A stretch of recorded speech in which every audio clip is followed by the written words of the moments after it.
In 2015, a prominent fraternity at Clemson University, Sigma Alpha Epsilon, held an all-white Christmas-themed party in which fraternity brothers and girls dressed as Crips and Bloods to celebrate the Christmas holiday. However, this party took place in the wake of the Ferguson, Missouri riots in direct protest of the decision to not indict a police officer who fatally shot an unarmed black man. The African American community, although small, at Clemson was shocked by the lack of repercussions for the obvious racial profiling and forced the administration at the time to take action against the all-white fraternity, and then criticized them for failing to promote racial equality on campus, an issue that still occurs today. While this may appear like an isolated incident, racism in a predominantly white Greek system is far from uncommon, especially in the southern United States. According to sociologist Matthew Huey, the roots of racism are sewn into the very origins of Greek life. Higher education was originally designed to educate the white elite, but as more diverse populations became common at universities, Greek organizations became the home of the elitists. Fraternities allowed privileged, rich white male students to create exclusionary environments within a collegiate system with increasing diversity. Fraternities became a prominent vehicle of inequality at campuses all across America, but nowhere more tangibly than in the South. At the University of Oklahoma, a popular frat on campus was caught chanting, "There will never be a Go Tigers!" at SAE, while several fraternities instated rules in the 1950s to restrict any non-Caucasian members from joining, with the penalty of losing their chapter.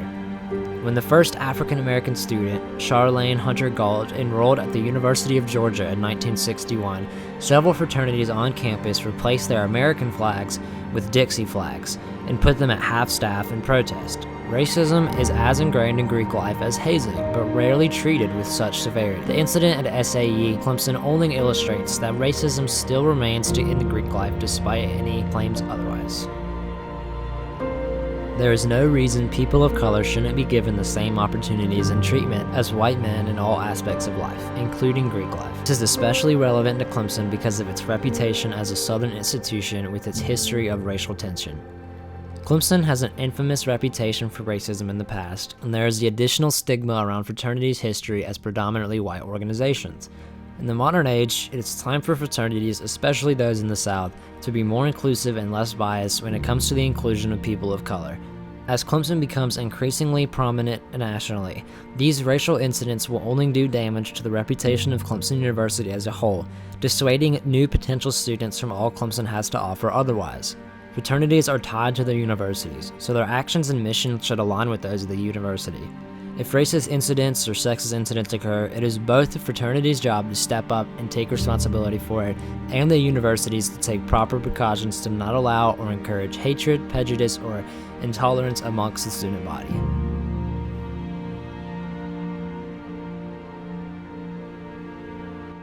It is common knowledge that racism is sewn into Clemson's past, but it's not so obvious how those roots of racism still show today.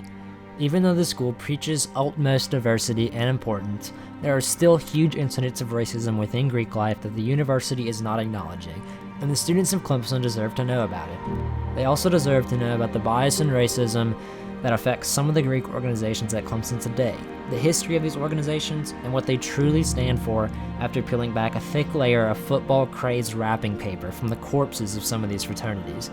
Universities need to instate harsher penalties for chapters found guilty of racist or sexist incidents.